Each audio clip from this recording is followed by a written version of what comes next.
बोलो श्री प्राणनाथ प्यारे की जय। बोलो श्री सतगुरु महाराज की जय। धाम के धनी की जय हो, जय हो। वंदौ सतगुरु चरण को, धनिये न छुड़ाइयो छिन। लाख तली लालेड़िया, मेरे जीव के ही जीवन। इन पाँव तले पड़ी रहूं, धनी नजर खोलो बातून।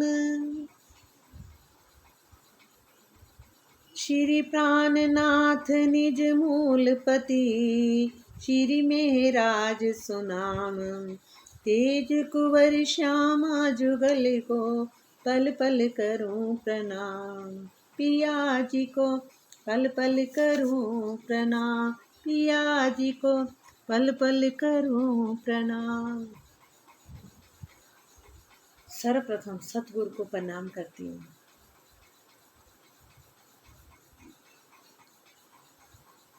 और अपने राजश्यामा जी, राजश्यामा जी, राजश्यामा, आओ प्रीतम दिल में विराजो।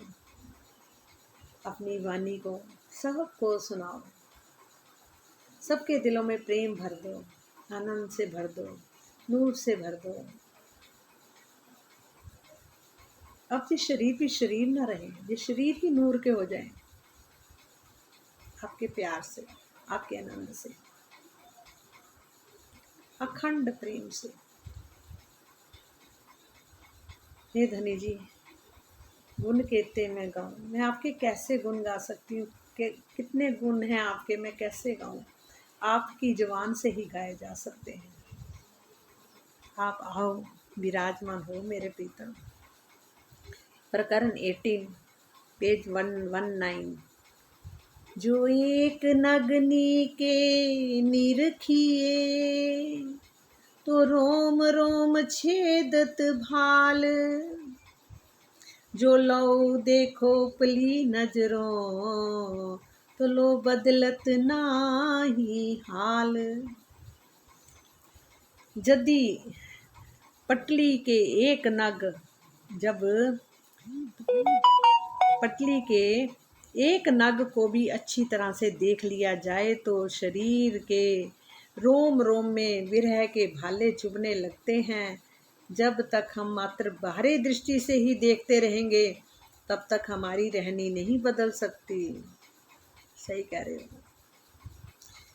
यदि पटली के एक नग नीके निरखिए, तो रोम रोम छेदत भाल। जब एक नग को भी हम अच्छी तरह से देख लेंगे, तो शरीर के रोम रोम में विरह के भाले चुभने लगते हैं। शरीर में ये रोम रोम में भी क्या होता है? विरह के भाले चुभने लगते हैं। जब तक हम मात्र बाहरी दृष्टि से ही देखते रहेंगे, जब तक हम केवल बाहरी दृष्टि से ही देखते रहेंगे, तब तक हमारी रहनी नहीं बदल सकती। जब आत्मा किसी नग की शोभा को देख लेती है, तो उसका कुछ रस जीव को भी प्राप्त होता है। उसका रस कुछ जीव को भी मिलता है, प्राप्त होता है। तो चितवनी टूटने के पश्चात जीव उस शोभा को देखने के लिए व्याकुल रहने लगता है। फिर जीव के अंदर ही व्याकुलता आ जाती है। वो ही देखना चाहती है। क्या देखना चाहती है? कि वो बार बार देखे। उसको थोड़ा सा भी, कहते हैं ना, इतना सा स्वाद लग जाता है ना, जब आनंद आना शुरू हो जाता है जीव को भी, तो उसको भी दिल करता मैं बार बार देखूं, कोशिश करूं कि मुझे वो दिखाई दे, मुझे वो स्वरूप दिखाई दे। तो कहते हैं कि चितवनी टूटने के पश्चात जीव उस शोभा को देखने के लिए व्याकुल रहने लगता है। उसकी विरह अवस्था बहुत गहन हो जाती है। उसकी विरह अवस्था भी होती है, बहुत ही गहन हो जाती है। तो चितवनी टूटने के पश्चात जीव उस शोभा को देखने के लिए व्याकुल होने लगता है। उसकी विरह अवस्था बहुत गहन हो जाती है। और क्या होता है? उसे ऐसा आभास होता है कि जैसे विरह की पीड़ा शरीर के रोम रोम में भालों के चुभने के समान कष्ट दे रही है। बाहरे उपली दृष्टि से देखने का तात्पर्य है केवल पढ़कर कुछ देर के लिए भावों में खो जाना। जब तक शरीर, अंतःकरण और जीव के क्रियाकलाप स्थिर नहीं होते और आत्मिक दृष्टि खुलती नहीं, तब तक उसे चित्वनी की संज्ञा नहीं दी जा सकती। जुगल स्वरूप के भावों में डूब जाना भवलीनता है। इस चित्वनी कदापि नहीं कहा जा सकता। चित्वनी का आशय है आत्म दृष्टि से देखना, जबकि भावलीनता से तात्पर्य है अंतःकरण के द्वारा चिंतन, मनन, विवेचन और अहमपना करना। मतलब कि ये जब चित्वनी से होना शुरू हो जाएगा, चित्वनी का आशय ये कि आत्म दृष्टि से ही देखना। जब अंतःकरण और जीव के क्रियाकलाप स्थिर नहीं होते और आत्मिक दृष्टि खुलती नहीं, जब तक अंतःकरण के अंदर जैसे जीव के क्रियाकलाप, जैसे बैठो तो हमें कई बातें यहीं की आनी शुरू हो जाती है अंदर से, और मन टिकता नहीं। फिर कई बार कितनी बार कोशिश करो, चित्वनी करने बैठो तो वो जो जीव के क्रियाकलाप हैं, जो मतलब वो जब तक वो स्थिर नहीं होते तो आत्मिक दृष्टि खुलती नहीं, तब उसे चित्वनी की संज्ञा नहीं दी जा सकती। जुगल स्वरूप के भावों में डूब जाना भवलीनता है। मतलब भावों में डूबना क्या है? भवलीनता है। और इस चित्वनी कदापि नहीं, उसे चित्वनी नहीं कहा जाता। सही बात कही। हम जो भावों में डूबते हैं ना, उसको भावलीनता बोलते हैं। मतलब भावों में डूबे हुए हैं हम, अपने भाव से ऐसे महसूस करते हैं, है ना, तो वो चित्वनी नहीं कहलाती, कहते हैं। और चित्वनी कदापि नहीं। चित्वनी का आशय क्या होता है कि आत्म दृष्टि से देखना। जब हम अपनी आत्म दृष्टि से शरीर से परे हटकर, पंचभौतिक शरीर से परे हटकर आत्म दृष्टि से देखना शुरू करेंगे, उसको चित्वनी बोलते हैं। खाली हम अपने जब भावों में बह जाते हैं कई बार, और ये भी होता है हम भावों में बहते हैं, उनसे प्रेम भरी बातें करेंगे, उनके जैसे बातें, हम बातों में मतलब ऐसा लगता है हमें कोई जवाब भी मिल रहे हैं, सवाल भी मिल रहे हैं, और वो शायद भावलीनता ही है। उसको शायद चित्वनी नहीं कहते। चित्वनी तो आत्म दृष्टि से ही अपने प्रीतम को देखना, और इस पंचभौतिक शरीर से परे हटकर इस संसार की बात भी उसमें कोई ना आए फिर, क्योंकि अभी हमारे बीच में कई बारी संसार वाली बातें आ जाती हैं। मतलब धीरे धीरे हमें पता लगता है कि ये क्यों, फिर हम हटाते हैं उनको, फिर हम उनमें लगाने की कोशिश तो कर रहे हैं। पर देखो, राजी भी तो जानते हैं ना, ये कोशिश कर रहे हैं तो हमारे ऊपर उनका भी तो, वो भी तो हमारे को रास्ता दिखाएंगे ना। सही, ये रास्ता तो दिखा रहे हैं। इस चित्वनी महिमा से तो सारा रास्ता ही दिख रहा है और कुछ नहीं दिख रहा। हमारी कमियां भी पता लग रही हैं कि कहाँ हम कम हैं, कहाँ हम यहाँ से हटते ही संसार की बातों में जुट जाते हैं, फिर उस टाइम वो परे हट जाती बातें। ये भी हो रहा है, ये वाणी में जो आ रहा है वो सचमुच ये चीज़ें हमारे साथ हो रही हैं। जबकि भावलीनता का तात्पर्य है अंतःकरण के द्वारा चिंतन, मनन, विवेचन और अहमपना करना। ये विचार कीजिए जब दिल से रुकी खोल नजर, कड़िए कड़ी के रंग देखिए गिनते हुए जाए फजर। ये साजी, यदि आप अपनी आत्मिक दृष्टि खोलकर प्रत्येक कड़ी के रंग को देखते हैं, मतलब एक एक कड़ी में कौन कौन सा नग लगा हुआ है उसको देखते हैं, तो आत्मिक दृष्टि खोलकर प्रत्येक कड़ी के रंग को देखते हैं और अपने अंतःकरण में उसका विचार करते हुए कड़ियों के रंगों की गिनना प्रारंभ भी करते हैं, तो गिनते गिनते उजाला हो जाता है, माया का अंधकार मिट जाता है। गिनते गिनते ही उजाला हो जाता है और माया का अंधकार फिर मिट जाता है। मतलब हमें अगर एक नग को भी देख रहे हैं तो उसको नग को इतनी गंभीरता से लेना है कि उस नग को, एक एक कड़ी के नग को देखना है उसमें कौन सा कलर है, मतलब इतना उसमें भी लीन होना है। यद्यपि आत्म दृष्टि से केवल देखा जाता है और ज्ञान रूप में उसका अनुभव आत्मा के अंतःकरण के द्वारा किया जाता है, जहाँ जीव के अंतःकरण का कोई प्रसंग नहीं। जीव का अंतःकरण तो जीव के होने वाले अनुभव का ही मात्र चिंतन मनन करता है। आत्म अंतःकरण विचारिए, अपने अनुभव को जो सुख सागर का ये कथन इसी ओर संकेत कर रहा है। कड़ियों के रंगों को गिनने का तात्पर्य है जितनी की गहराई में पहुंचना।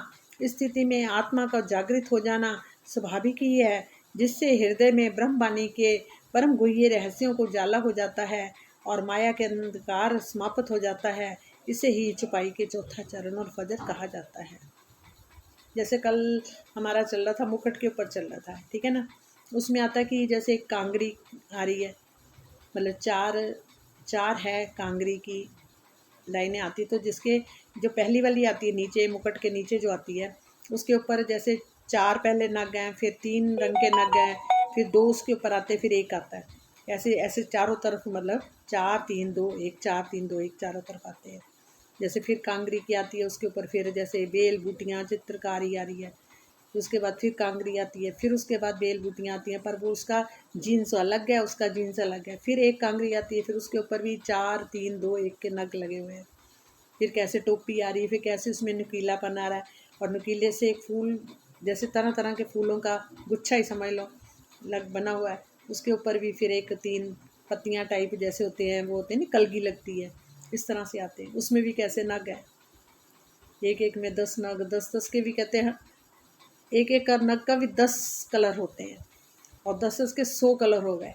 मतलब इस तरह से, मतलब हर चीज़ का वर्णन है। मुकुट का भी कितना बड़ा वर्णन है। तो पर उस चीज़ को हम मतलब इतनी ढूंढाई से उस कलर को देख, हमें तो पता है ये कलर हैं, ये नहीं पता कौन कौन से कलर हैं। चलो कलर भी पता लग गए कौन कौन से हैं। हीरा मानिक, पुखराज, 5 नीलवी, गोमादी, कलसनिया, और मोती, और ऐसे ही एक आ जाते, क्या बीच में आ जाता है, मनी आ जाती, बीच में मनी होती है, कहते हैं जैसे फूलों के बीच में मनी लगी, मनी बनी होती है। तो मतलब कि मनी के भी 3 3 कलर हैं। मतलब इस तरह से सारे कलर, मतलब हमें ये पता लगा ये कलर है। अब हम बैठ के चितुनी के द्वारा उन कलर को देखना शुरू करें, एक एक कलर को, कि वहाँ कलर है कौन सा। और देखते देखते फिर शायद हमें दिखने शुरू हो जाए। राज जी ने जैसे बोला है कि दिखने शुरू हो जाएंगे, हम उस कलर को ही देखने की कोशिश करें। फिर धीरे धीरे हमें हो सकता है 4 के फिर 3 कौन सा कलर आ रहा है, उसमें ग्रीन आ रहा है, उसमें पीला आ रहा है, या कौन सा आ रहा है, वो सारे फिर हमें शायद दिखने शुरू हो जाए। शायद नहीं, दिखेंगे। राज जी ने बोला तो दिखेंगे। यही काम आशिकन के फेर फेर करे वर्णन, विध विध सुख स्वरूप के सुख लेवे श्रृंगार भिन्न भिन्न। यही काम आशिकिन के फेर फेर करे वर्णन, यही काम आशिकिन के, धनी के प्रेम में खोई हुई आत्मा को ये मुख्य काम होता है। जो धनी के प्रेम में खोई हुई आत्मा है ना, उनका ही मुख्य काम है। वे जुगल स्वरूप की शोभा श्रृंगार को बार बार वर्णन करती है। इस प्रकार वे अपने जीव के अंतस्करण में भी श्री राज श्यामा जी के अनेक प्रकार के सुखों को अनुभव भी करती है। मतलब जीव के अंतस्करण में भी श्री राज श्यामा जी के अनेक प्रकार के सुखों को अनुभव भी करती है। पुण्य चितवनी में डूबकर अपने प्राण प्रीतम के भिन्न भिन्न श्रृंगारों को आत्मसात करके आनंदित भी होती है। जिस प्रकार चितवनी में आत्मा का अनुभूति होने वाले आनंद का अंश मात्र ही जीव को अनुभव में आता है, उसी प्रकार जीव द्वारा ब्रह्मवाणी के चिंतन मनन से जो आनंद प्राप्त होता है, वह मात्र उसके लिए ही होता है, आत्मा के लिए नहीं, वो जीव के लिए ही होता है। आत्मा अपने मूल स्वरूप के में आनंद में और जीव के ऊपर विराजमान होकर इस खेल को देख रही है। जीव द्वारा ग्रहण किए गए ज्ञान या सुख दुख को वह अवश्य जान जाती है, किंतु मात्र दृष्टा होने के कारण वह स्वयं कुछ भी नहीं कर सकती और ना चिंतन मनन से मिले हुए जीव के आनंद को प्राप्त कर पाती है। इस स्थिति में आत्मा के ऊपर जीव भाव हावी रहता है। आत्मा के ऊपर जीव भाव जो होता है वो हावी रहता है, और अक्षरातीत की मेहर से चितवनी की गहन स्थिति में जब आत्मा जीव भाव से परे हो जाती है, तो वह अपने प्रातम के श्रृंगार में पाती है और अपने प्रीतम से एक रूप हो जाती है, किंतु मात्र ज्ञान की अवस्था में उसे ये उपलब्धि नहीं हो पाती। ज्ञान की अवस्था में नहीं हो पाती, चितवनी में बैठकर ही आत्मा जब इस पंच भौतिक शरीर से परे हटके उसमें लीन हो जाती है।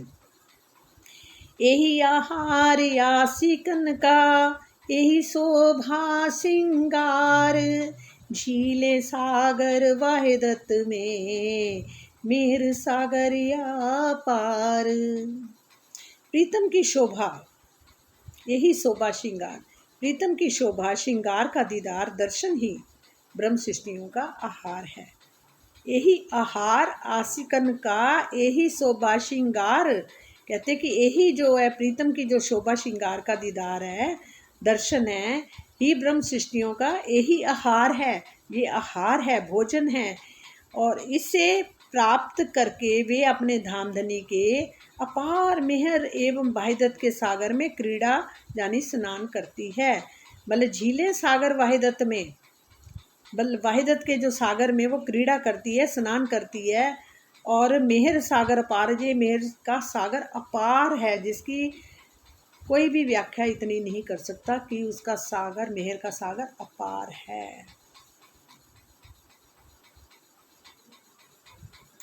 जब जुगल स्वरूप की छवि आत्मा के धाम हृदय में बस जाती है, जब आत्मा के धाम हृदय में जुगल स्वरूप की छवि बस जाती है, तो क्या होता है, उसे अपने परात्म स्वरूप का भी साक्षात्कार हो जाता है। फिर उसको अपना परात्म शरीर भी दिखाई देने लग जाता है, परात्म स्वरूप को भी वो कभी दिखाई देना शुरू हो जाता है, मतलब साक्षात्कार हो जाता है। ऐसी स्थिति में वह वाहिदत के स्वरूपों को प्रत्यक्ष देखती है। वहाँ के वाहिदत के जो स्वरूप है ना, सारे 25 पक्ष हैं, जहाँ राश्यामा जी हैं, जहाँ सखियाँ हैं, पशु पंखी है, वहाँ के जितने भी महल हैं, 25 पक्ष हैं, सब उसको दिखाई देने शुरू हो जाते हैं। वाहिदत के स्वरूपों का भी प्रत्यक्ष वो देखती है।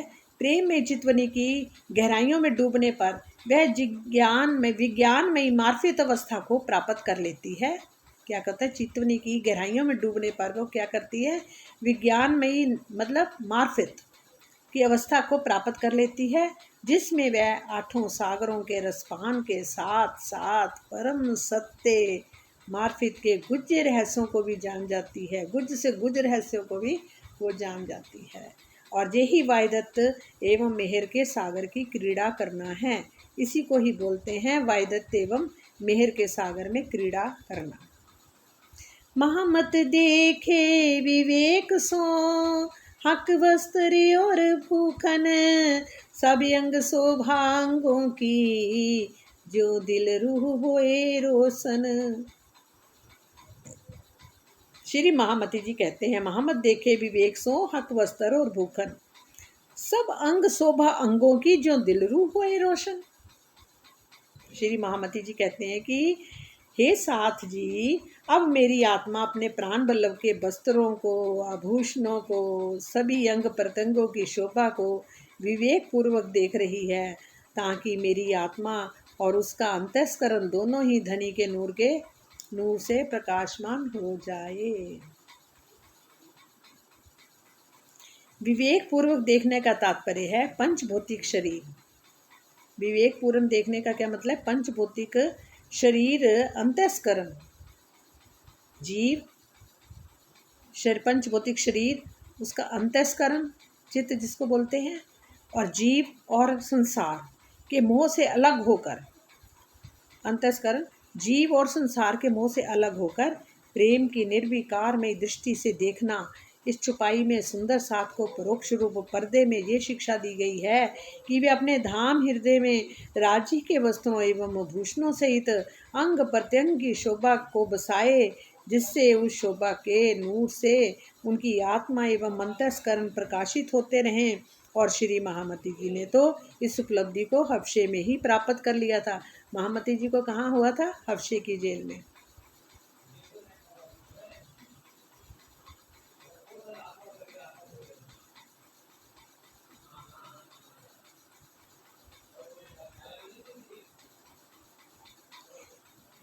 एक प्रकरण और कर लेते हैं, प्रकरण है 19। ठीक है, सुंदर साथ जी बोर तो नहीं हो रहे बोर नहीं, राज्य की जहाँ महिमा लीला का वर्णन हो रहा है, वहाँ कोई बोर हो ही नहीं सकता, वहाँ तो समय भी रुक जाता है। मैं तो ऐसा लगता है समय भी कुछ भी नहीं है, और देखती हूँ तो टाइम जब देखो तो कितना सारा हो जाता है। वैसे वाकई आनंद में कोई टाइम का नहीं रहता। सब अंग देखे रस भरे, सब अंग देखे रस भरे प्रेम के सुख पूरन, रूह सोई जाने जो देखे ही ये पीवत रस मोमिन। ये रस कौन पीते हैं? मोमिन ही पीते हैं। सब अंग देखे रस भरे, मैंने धाम धनी के, कौन कह रही है जी? इंद्रावती जी कह रही है कि मैंने धाम धनी के सभी अंगों को प्रेम के रस से ओत प्रोत भरा हुआ देखा है। मैंने धाम धनी के सभी अंगों को प्रेम के रस से ओत प्रोत भरा हुआ देखा है। उनसे प्रेम का पूर्ण आनंद विद्यमान है। उनसे क्या है? प्रेम का पूर्ण आनंद विद्यमान है। इस बात को वही आत्मा जानती है जिसने अपने आत्म चक्षुओं से प्रीतम का दीदार किया है। जिसने क्या किया? अपने आत्म चक्षुओं से प्रीतम का दीदार किया है और अरस परस बातें करी हैं जिसने, वही वर्णन कर सकता है। प्रेम और आनंद के इस रसपान का मात्र ब्रह्म सृष्टियाँ ही करती हैं। इसका वर्णन भी कौन करती हैं? केवल ब्रह्म सृष्टियाँ ही करती हैं। रूह आशिक जिन अंग अटकी, छूटत नहीं क्यों सोए, एक किसी बातों आशिक सो, अंग मा सुख जुदे ना होए, अंग मा सुख जुदे ना होए, अंग मा सुख जुदे ना होए। प्रीतम के प्रेम में खोई रहने वाली आत्मा प्रीतम के प्रेम में खोई रहने वाली आत्मा जिस भी अंग की शोभा में अटक जाती है, अगर ठुड्डी पे अटकी तो ठुड्डी, अधरों पे अटकी तो अधरों में, बिंदी पे उतर गई तो बिंदी में, भौहें, पलकें, नैन, गाल, कान, सिर की पगड़ी, बाल, दुगदुगी, हर चीज को जब देखते देखते वो एक भी अंग को देखती है ना तो उसमें अटक जाती है। तो किसी भी तरह से वह उस शोभा को अलग नहीं हो पाती। श्री राज जी का ये अंग भी किसी भी प्रकार बाधा से आत्मा के धाम हृदय में निकल नहीं पाता। मतलब उनका जो अंग होता है जो उसमें बस जाता है, एक बार देख लेती है फिर वो बाहर नहीं निकलता। फिर वो राजी भी नहीं उसको, मतलब उन्होंने बोला कि वो वह भी नहीं निकाल सकते, जाने की जब राज्य का भी वह अंग भी किसी भी प्रकार से बाधा से, जब मतलब आत्मा के धाम हृदय में निकल नहीं पाता, मतलब वो अंग भी नहीं निकल पाता राज्य का। स्वर भूखन चितवनी की गहराइयों में डूब जाने के पश्चात आत्मा का धाम हृदय में धनी की जो शोभा एक बार भी बस अखंड हो जाती है तो वह किसी भी स्थिति में उसके हृदय से नहीं निकल सकती, भले ही माया अपनी सारी शक्ति क्यों ना लगा दे। देखो इसके अंदर पहले माया भी अपनी पूरी शक्तियाँ लगाती हैं हटाने के लिए। हमारा अहंकार भी हमें हटाने की कोशिश करता है, वो भी आगे नहीं जाने बढ़ने देता, वो भी रुकावट पड़ता है। तो जब आत्म की दृष्टि से, आत्म अपनी दृष्टि से उनका अंगों का सुख पान कर लेती है तो वो फिर अंग नहीं निकल सकता। कहते चरणों में भी अगर ध्यान लगाएगी तो चरणों को देखते देखते उसके अंदर नख से लेके शिख तक का सारा श्रृंगार उसके सामने आ जाएगा, सारा स्वरूप आ जाएगा। फिर वो राजश्यामा जी उनके हृदय में बस जाएंगे, फिर निकलने पे भी नहीं निकल सकते, चाहे कितनी माया जोर लगा ले। फिर उसके बाद स्वर भूखन मधुरे सोहे, ए तना चलत जो हक, ए जो देखे रूह नजर भर, तो चाल मार डारत मुतलक। श्री राज जी अब इस तरह की प्रेम में चाल से चलते हैं। आहा, कहते ना, ए तरह चलत जो हक, स्वर भूखन मधुरे सोहे। ये राजी जब इस तरह से प्रेम में चाल से चलते हैं तो अत्यधिक मधुर स्वरों से की झनकार करने वाले जो भूषण हैं वो बहुत अधिक सुशोभित होते हैं। राजी जब अपनी प्रेम में चाल से चलते हैं तो जो अत्यधिक मधुर बजने वाले जो स्वरों के उनके स्वर आप निकलते हैं ना, जैसे घुंघरू में से आवाज़ आएगी, आभूषणों में से आवाज़ आएगी, हारों में से आवाज़ आएगी, कानों के कुंडल में से आवाज़ आएगी, जो भी आवाज़ आएगी, दुगदुगियों में से आवाज़ आएगी और उनकी जो भी होगी और मधुर झनकार करने वाले भूषण बहुत अधिक सुशोभित होते हैं। फिर इस अनुपम चाल को यदि कोई आत्मा अच्छी तरह से देख ले तो धनी की ये चाल उसे निश्चित रूप से अपने प्रेमवानों में मार डालती है। तो निश्चित ही प्रेमवानों से मार डालती है धनी जी की ये चाल। और भावार्थ क्या है? मार डालने का तात्पर्य ये नहीं कि मर जाना, वो शरीर और संसार से मोह जाल से हटाकर अपने में डुबो लेना। ये प्रसंग इस जागनी ब्रह्मांड का है जिसमें आत्मा चितवनी में डूबकर इस चाल को देख सकती है और फिर उसका श्रृंगार का अनुभव कर सकती है, उसको महसूस कर सकती है और फिर वो उनके अंदर वो चाल ढाल बस जाएगी, फिर निकलने पे भी नहीं निकलेगी। जेता मता हक का सो सब अरस में देख, सो सब मोमिन दिल में पाइए सब विवेक। जेता मता हक का सो सब अरस में देख, हे मेरी आत्मा अक्षरातीत की जो भी निधियां हैं उन सभी को तू परम धाम में देख। क्या बोला? हे मेरी आत्मा अक्षरातीत की जो भी निधियां हैं उन सभी को तू परम धाम में देख और आत्म दृष्टि से विवेक पूर्वक उन सब पूर्ण निधियों को ब्रह्म मुनियों के धाम हृदय में भी देखा जा सकता है। श्री महामती जी ने इस चौपाई में प्रत्यक्ष स्वयं के लिए कहा है, किंतु परोक्ष में संदेश सुंदर साथ के लिए है। अपनी आत्म दृष्टि को शरीर और संसार से परे कर लेना ही वास्तविक विवेक है। बोलो श्री प्राणनाथ प्यारे की जय। बोलो श्री सतगुरु महाराज की जय। बोलो धाम के धनी की जय। ये प्रकरण समाप्त होता है 122 पेज तक। अब कल प्रकरण करेंगे 123 पेज कल करेंगे, ठीक है। बोलो श्री प्राणनाथ प्यारे की जय। बोलो श्री सतगुरु महाराज की जय।